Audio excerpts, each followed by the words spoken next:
What is up, everybody? Welcome in to another edition of Talk the Line. We are about 6 weeks in to the Major League Baseball season, and it has been full of excitement. So we wanted to do another episode. I got my man Sammy Panayotovich with me today, our gambling specialist. I am Ben Verlander, MLB analyst.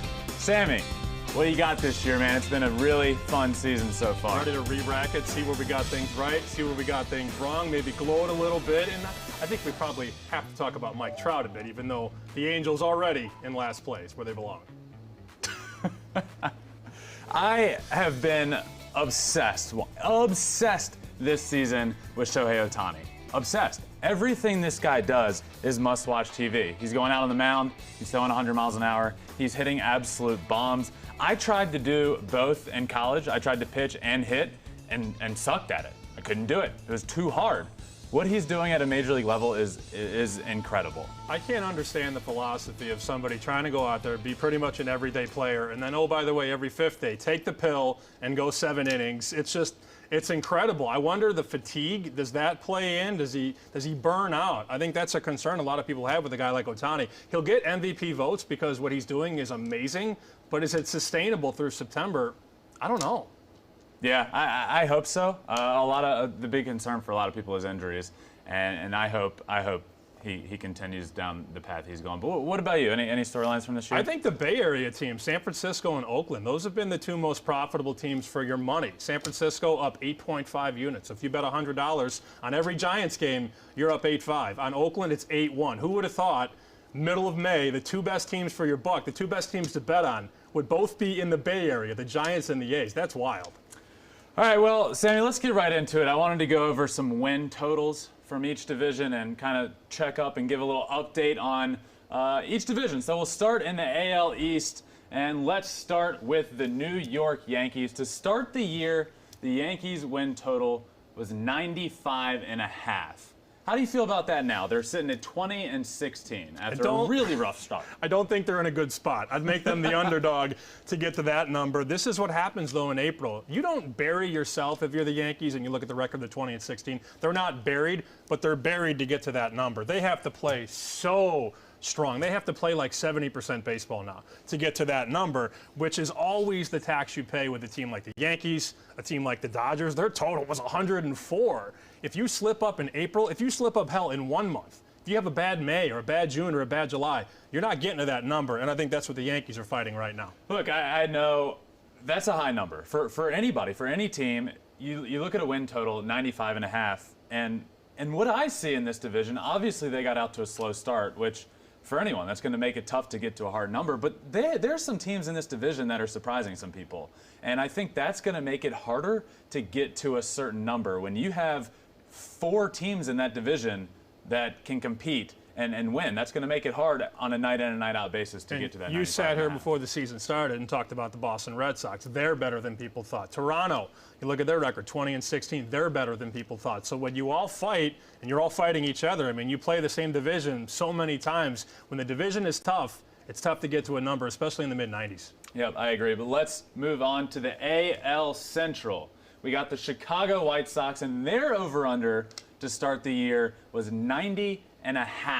You like that now? I loved it then. I still like it now, and this is without Eloy Jimenez. And they've had another injury, Luis Robert. If you would have told me that 2 of their best young hitters would be out of the lineup and they would still be the best team in baseball middle of May, I think we would have thought I was a little crazy. But I sat here and talked about the rotation. And if you would have told me that Lucas Giolito would have been awful in April, he's one of the least profitable pitchers in baseball right now. He hasn't even pitched well, but the rotation still, best starting pitching ERA in the game on the south side of Chicago. Well, I think Dylan Cease, what they're getting out of Cease this year has been incredible. And we talked about them a lot in our preseason show, and you talked about their pitching.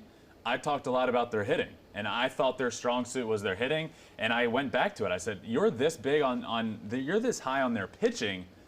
That's a good sign for this team if I'm talking about the offense and you're talking about the pitching.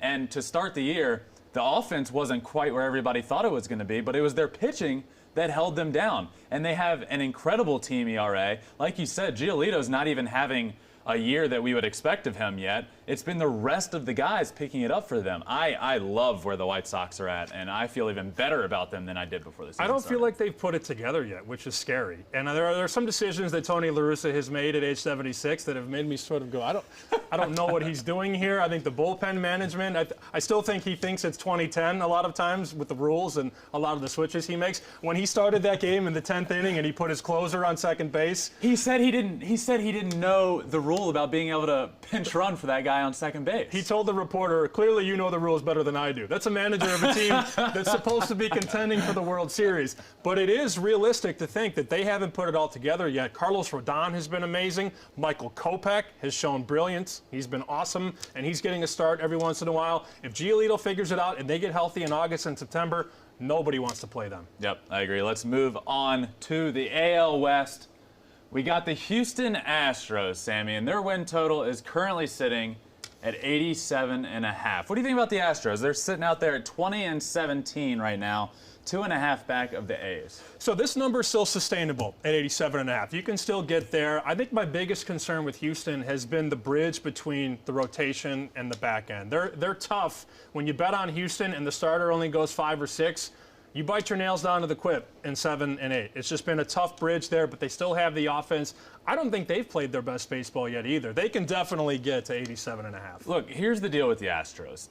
They started off the year really hot, and then they went through a real struggle. For a good week to 2 weeks there, their problem was that half the team was out with COVID. You know, Bregman's out, Altuve's out. A lot of their stars were out of the lineup, so they come out of the gates hot, playing great baseball, putting up numbers at a historic pace, and then they get bit by the COVID runs through a little bit of the guys. COVID's in the locker room. They really start struggling.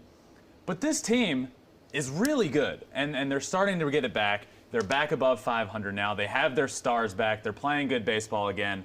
I still love the Houston Astros in the division, and I think they're going to win a lot of baseball. There's a lot of wins, too, down the stretch. I think this division is going to start to separate. You're going to have a lot of winnable games against the Angels, against the Rangers, and as the Mariners continue to bring up more and more young players, they're going to have some growing pains. There's a lot of talent in Seattle, but a lot of young kids. I think the cream will rise. You're talking about the A's and the Astros. There will be a lot of wins down the road for the Astros.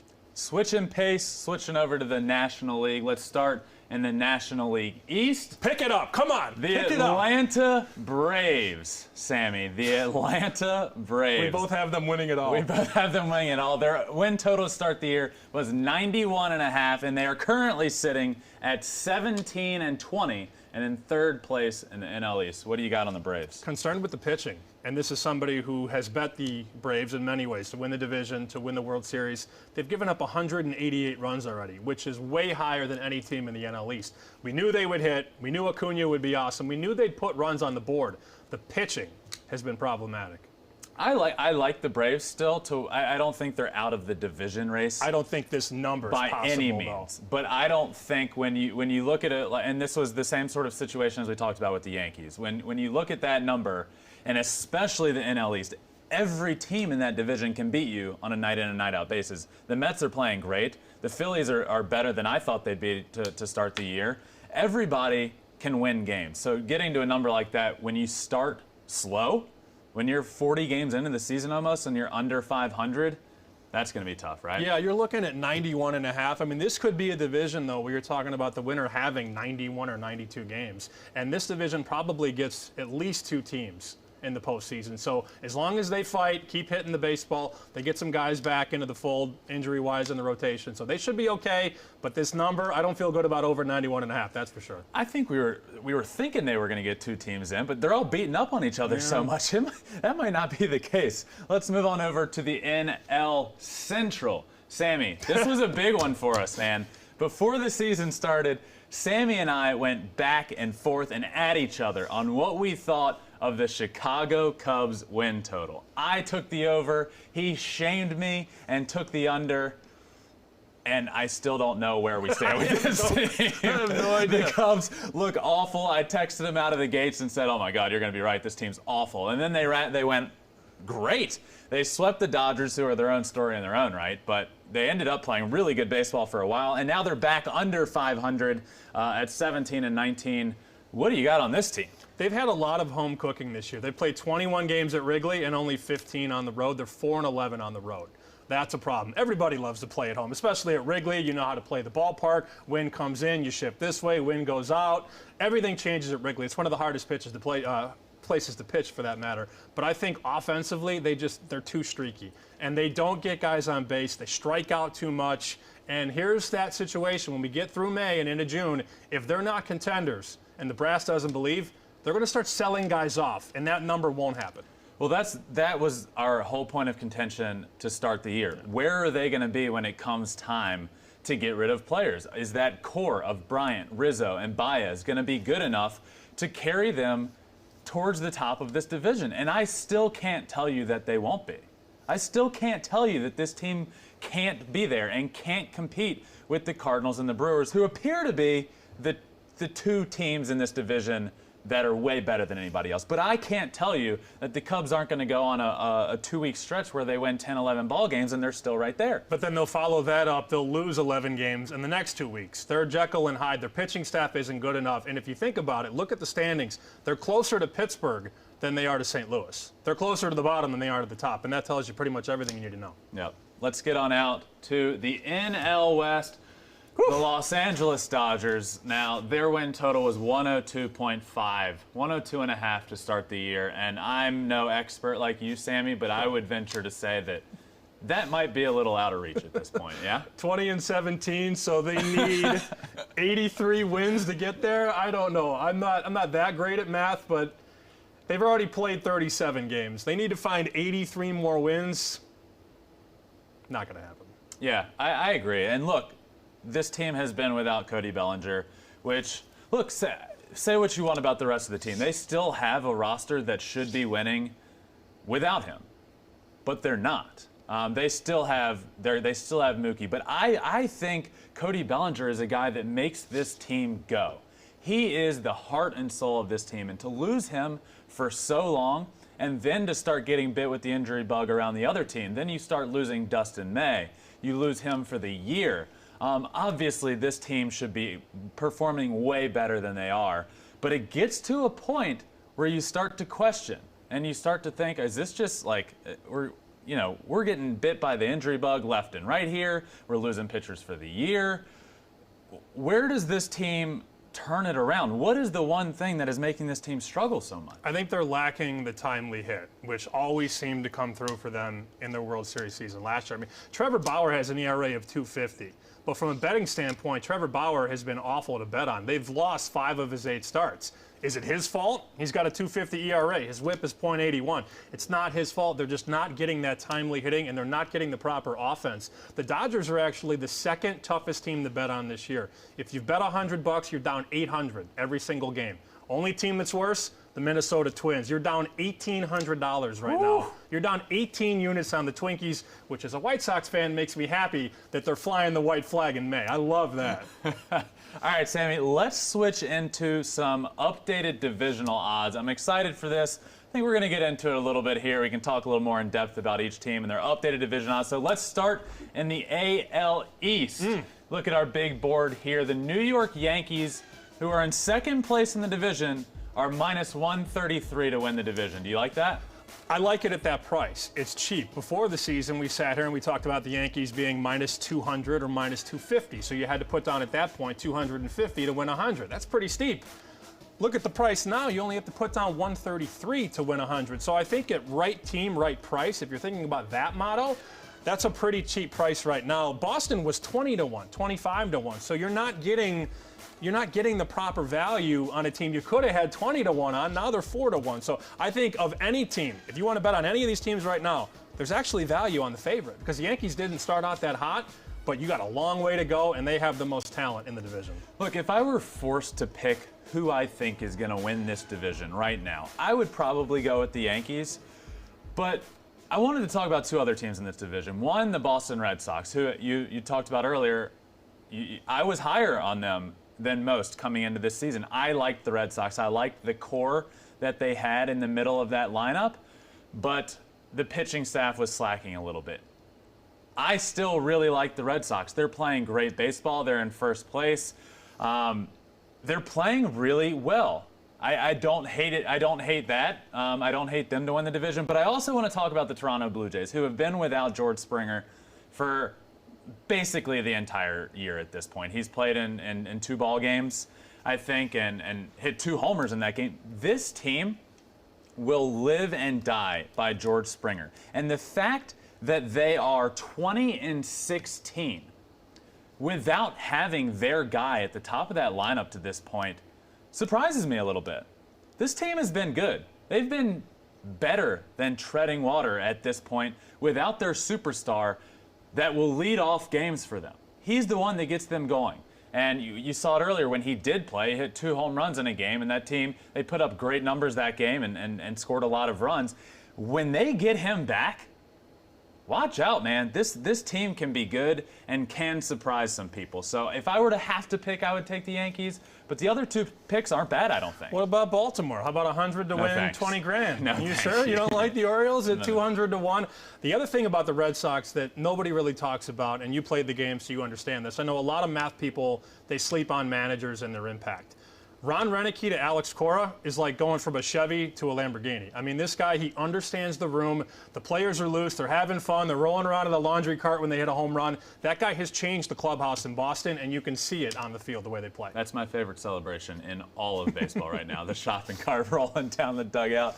Great stuff. 4 to 1. They were 20 to 1 before the year, man. All right, let's switch on over to the AL Central. Ooh, $2. That's expensive on the White Sox, man. Ooh. I don't even know what that means. So you have to lay $2? 200 to win 100 now because they have risen to the top. We've already discussed how well they've played in all facets of the game. But you look at a market now, you know, the Twins, they were pretty much, you know, plus 100, plus 120. They're already 7 to 1 in last place right now. It just, I don't know that there's any team that could top the White Sox. Cleveland, the pitching is good, but I don't like their offense. Yeah, Cleveland is the team that's right there with them right now, and I think they've been playing a little above what we're going to see from them the rest of the year. I totally agree with you. I think coming into this year, for me, the division was between the White Sox and the Twins, and I don't really know what's happening with the Twins, but I think they've now put themselves in a position that you'd never want to count anybody out in May, but man, if there's anybody to count out in May, it's them. They're not playing good, and there's no signs of them turning it around at this point. I really like the White Sox. They're playing like a World Series team, to be quite honest with you. But I do want to talk about coming into this year. My hot take of the year was the Kansas City Royals squeaking into the playoffs, squeaking into a wild card spot. They started hot. Man, did they make me look good, Sammy. They made me look incredible. They have lost 11 games in a row and are just continuing to get worse. I don't know what their problem is, but they started off making me look real good, but not anymore. But what do you got on this division? White Sox have the highest run differential in baseball, plus 64. Next highest team, the Giants, plus 31. So they're doubling the run differential of any other team in the league. That's an amazing team on the south side of Chicago, and they still haven't put it all together yet. That's a dangerous team. All right, let's head out to the AL West. An interesting division because it already looks to be a 2-team race. As much as we want the Angels to be good, the world wants the Angels to be good for Mike Trout and for Shohei Ohtani. They're just not. You're still paying that Angels tax, though. I mean, you look at the standings. They're in dead last place in the AL West, and they have the 3rd best odds. That's because they have a guy by the name of Mike Trout. Mike Trout brings in a lot of betting handle. People like to fire on the Angels, not only in futures, but in the day-to-day markets. The LA Angels should not be 6 to 1 to win this division. How do they have a worse record than Seattle and Texas, but the splits go from 6 to 22 to 125? It doesn't make sense. Look, I like the Astros to win this division still. Like I talked about off the top, I think the Astros are the best team, most complete team in this division. And the A's are always going to do their thing. They're going to be that team that goes on these insane stretches and then comes back down to earth a little bit. I think the Astros are the most complete team in this division, and I think they're getting more healthy. When they fell behind, like I talked about earlier, COVID was going through the locker room, and they lost a lot of their guys, and now they're back. They're playing good baseball. They're 2.5 back of the A's, who went on an insane stretch, so to only be 2.5 back at this point, I still like the Astros to win the division. Well, you should bet it now at plus 125 because this is betting Houston as an underdog. They were a minus before the season. It was minus 125. So you get a little bit of value here, but when you look at these numbers, plus 15 and plus 25, the books are telling you, we don't know who's going to win, but it's going to be one of those two, and everybody else is out of the way. That's what the numbers say. Yeah, what do you...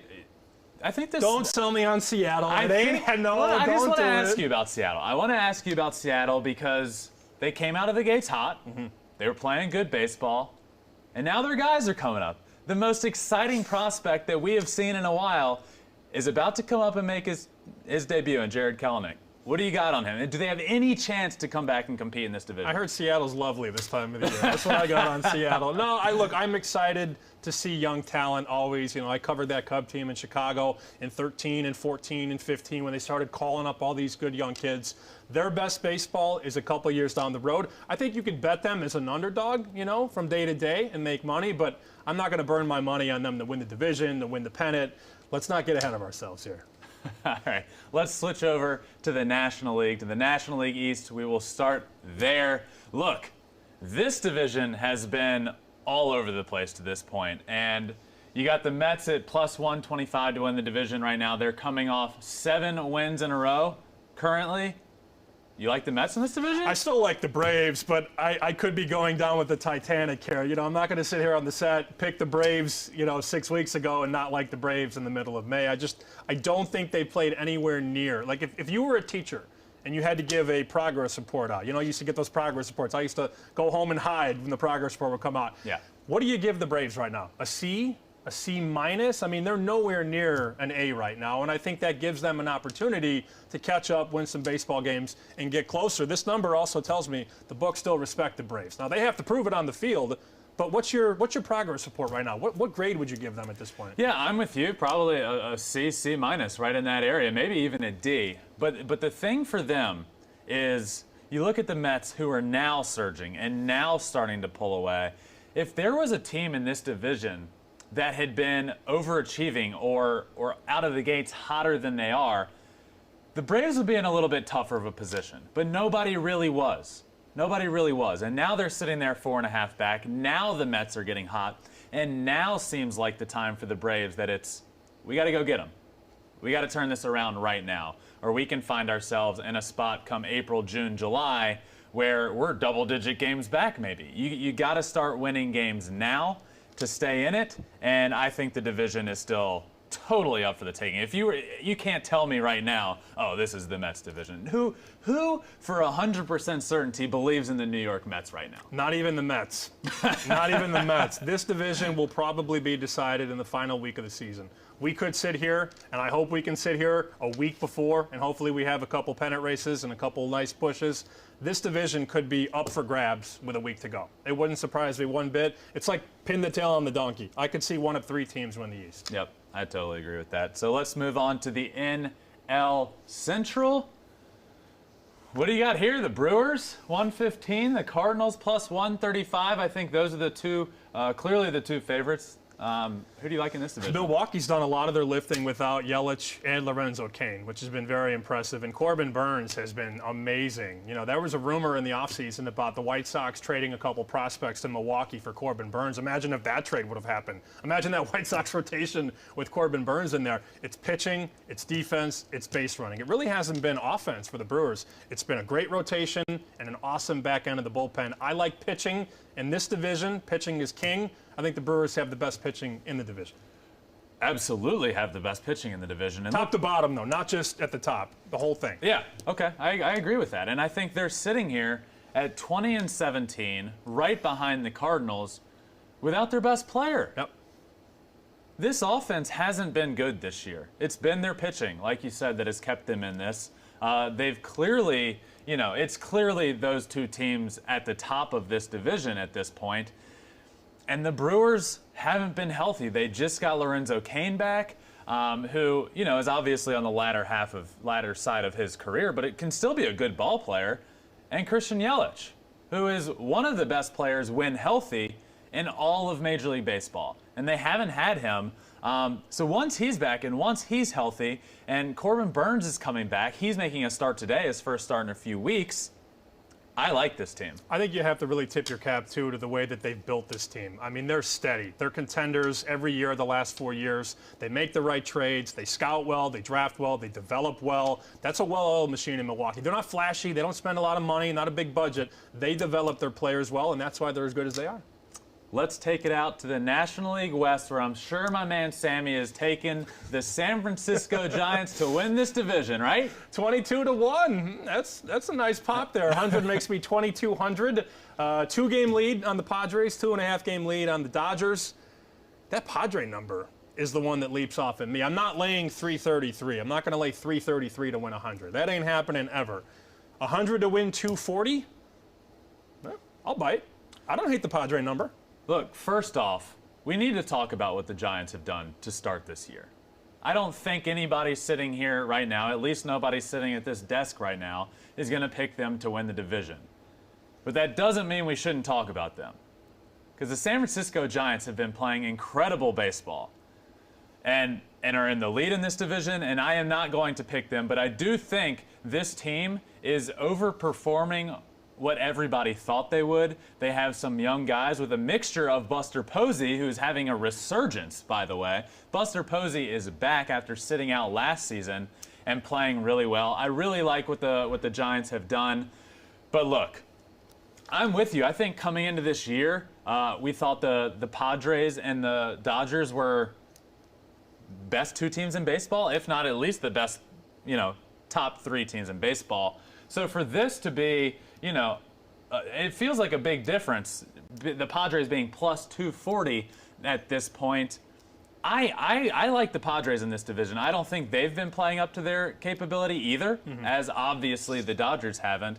But look, they showed flashes of it when it mattered, when they played each other head-to-head, and they went into Los Angeles. I was at those games. I was at 3 of those games, and watching Tatis on the biggest stage, obviously he's struggling a little bit. But watching him on the biggest stage when it mattered in LA, watching him do what he did and seeing them win that series, that was huge for me to see them be able to do that. Back to the prices for 1 second, minus 333. This tells you just how expensive it is with that Dodger tax. They're 2.5 games back. There are more roadblocks in the way for the Dodgers, but they're minus 333. When you look at the White Sox, they're in front, first place, not much challenge, and they're minus 200. That's how expensive it is to bet on the LA Dodgers. They're in 3rd place, but they're still minus 333. That tells you everything you need to know about how expensive it is to bet the Dodgers. Well, let's switch it up. We've gone division by division. Let's get into the American League as a whole and look at the updated odds to win the American League.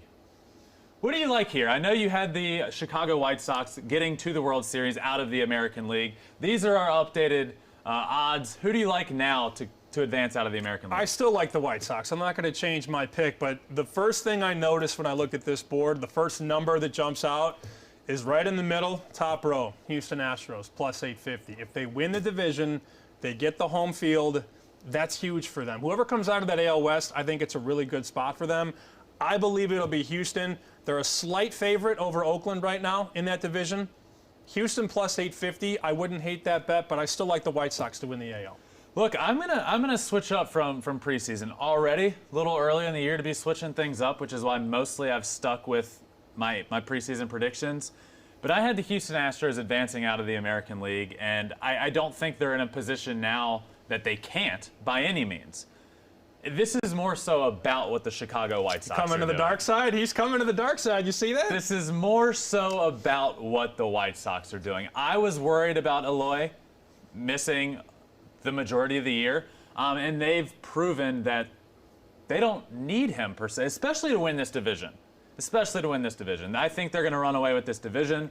The offense hasn't been there to start the year. I have been blown away by the Chicago White Sox pitching staff. From top to bottom, the rotation, the relievers, adding Hendricks in the back end of that bullpen has been exactly what they need. So I am switching gears, and I am also going to take the Chicago White Sox to win the American League now. We will accept your pass. We will close the gates to the bandwagon, though, after the show is over. I'll tell you what, I told you back in March, getting Don Cooper out of the way and bringing in a new pitching coach, Ethan Katz, he has revolutionized that pitching room. Don Cooper had been there for a million years. It was time for a change, a new voice, and these pitchers have all gotten better, minus Lucas Giolito, who is their best pitcher. He's had a rough start. He'll even things out. But that pitching staff has been a lot better because they made the proper change with Ethan Katz. Look, the one thing worrying me there, though, at the top, the manager.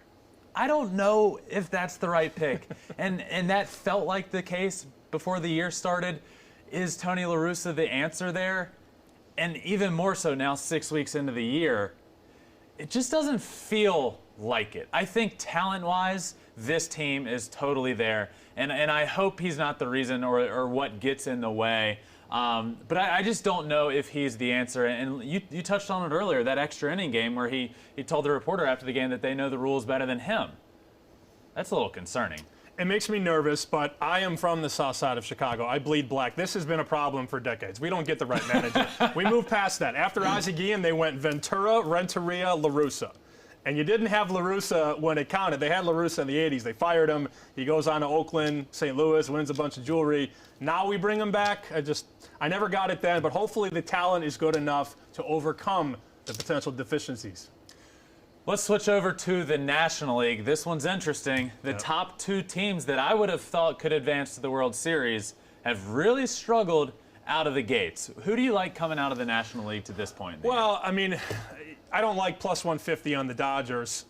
I think if any team can beat Los Angeles, though, the way that they're constructed, it's Milwaukee with the rotation. I think you have to beat them with pitching. Two teams.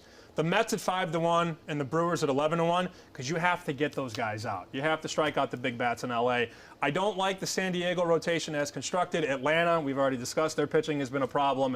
If you give me a flyer on either of those teams, the Mets or the Brewers, they have the arms to limit the offense, and that's how you beat the Dodgers. Look, this one I'm still going to stick with my pick. I'm going to stick with the Braves. I don't think it's time to ring the alarm in Atlanta just yet. I still really like this team. The offense is really good and haven't been playing like it. But we know the offense is going to turn it around. The pitching has been a cause for concern. And one thing that really worries me and actually saddens me a little bit is the Mike Soroka situation and not really knowing what's going on there and going back in for exploratory surgery. That's not a good word, exploratory. No. Because that means they're looking for something that's wrong, and you don't know what it is. That's tough. I thought he'd already be back in the fold by mid-May. Yeah. So that worries me a little bit, but I'm really hopeful for the Braves, for Mike Soroka, and for my World Series pick that World Series pick that he can come back around. And I still like the Braves in the National League. Yeah, I'll go with it too, but I'm saying at this price, I think the Mets and the Brewers could be dangerous because all I'm seeing is big lineup for the Dodgers. You need arms that can get outs. And of those teams, all those teams on the board, the Mets and Brewers have the best arms. All right, it's time. Our World Series prediction 6 weeks into the year. Who are we picking to win the World Series? Here are the updated World Series odds with the Dodgers still the favorites to win it all. Do you like the Dodgers? I like the Dodgers, but I'm not going to bet the Dodgers to win the World Series. I think it's tough to repeat in any sport, and baseball is very random at times in the postseason. I will add to my portfolio. I'm going to keep that Braves pick, but I'm going to the White Sox. Right there, circle it, 11-1. 100 makes me 1,100. They haven't even gotten close to their best baseball yet, and I think that's the team. Pitching, defense, offense, manager, I don't know, not so sure, but at 11-1. I think that's a good bet. So I got the Braves in my portfolio, and I'll add the White Sox. Yeah. Okay, let's go, baby. Yeah. Come on in. I mean, that's what I like here. And, we were both on the Braves to start the year.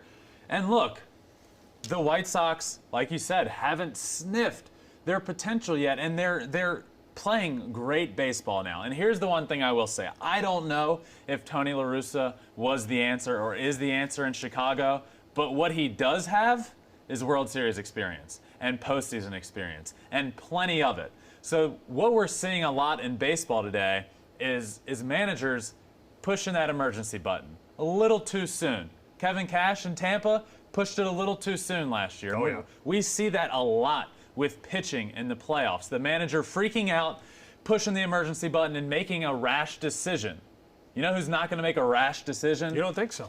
I don't think so. I think he has enough playoff experience to kind of play it calm, cool, and collected. So I do think when it comes to the playoffs that experience will be big for them.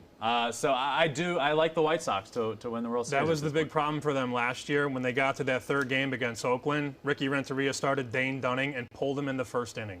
And White Sox fans everywhere went right into the bottom of a bottle, because why would you pull a starter in the first inning of a playoff game? It throws everything off, and now you're using the bullpen for the whole elimination game. I feel a lot more comfortable. Even though La Russa has been a little spotty, he gives them a better chance to win than Ricky Renteria did. Absolutely, and it seems like when you get to the playoffs, we'll watch a manager all year, and then you get to the postseason, and that first game, it's like, who are you? And I don't think Tony La Russa will do that. So let's shift gears, Sammy. Let's go into call your shot. Let's call your shot for the rest of the season with some MVP odds, Cy Young odds. What do you got? Shane Bieber, plus 333. I think that's a guy, he is getting so dominant. Ben, his strikeout props, if you bet on strikeout props, his number's 9.5 now. So you need 10 strikeouts to cash those overs on a daily basis with Bieber. He is an innings machine. He strikes everybody out. Give me DeGrom in the NL Cy Young. The guy's unhittable sometimes, man. You can't mow down guys like he does. Minus 138, the price makes sense. You're going to make fun of me on this one. JD Martinez, if the Red Sox win the division, he should get a lot of votes. I know. You're gonna ream me about Mike Trout. He'll win the MVP like he always does. But then Ronald Acuna Jr., who's been better than that kid in the National League. I like my chances with Bieber. DeGrom's going to win the award. Martinez is a long shot. Acuna should win. All right, I'm going to start with my AL Cy Young Award winner. And it's the same guy I had before the season started, and I feel even better about it. Tyler Glasnow, sitting there at plus 550. I love this. I feel way better about it now than I did when I originally picked him. He's throwing great. I had him on my podcast before, right when the season started, and he talked about that new pitch for him. That slider, cutter, slutter mix. It's been great for him. He's throwing really well. He's dominating. So I have Tyler Glasnow winning the AL Cy Young Award. Over in the NL, I'm going to take Corbin Burnes. Now, here's why I picked Corbin Burnes. Not only because he's the first pitcher in history to start the year with 40 strikeouts and not a single walk. That is insane in itself. But even at that point, I would have taken Jacob deGrom. I'm going to be honest, I'm a little worried about Jacob deGrom. It feels like there's something going on there that they can't figure out what's going on with his arm. There's been discomfort for a few starts now. He's missed a start. That's my worry.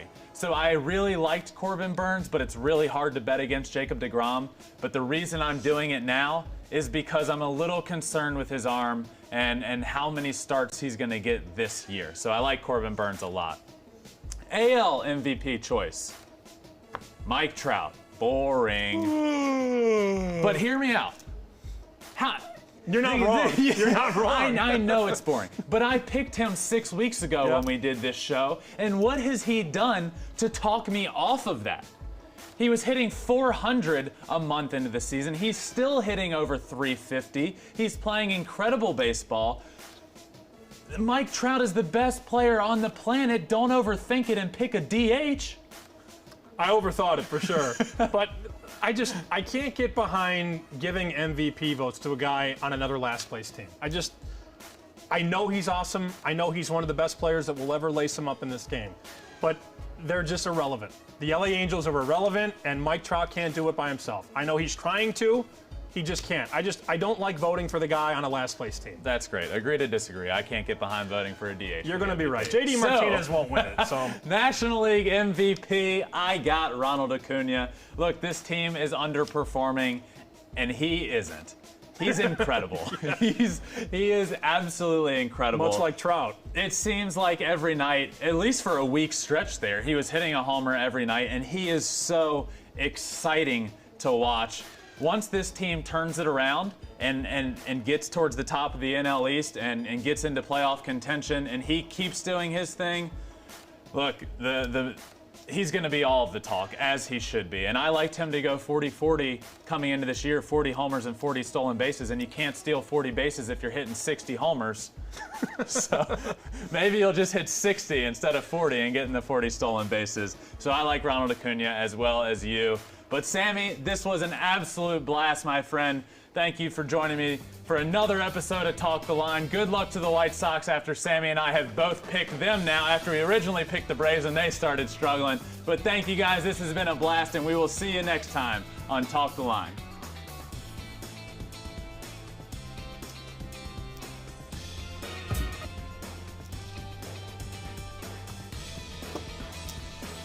Good shit. Fun.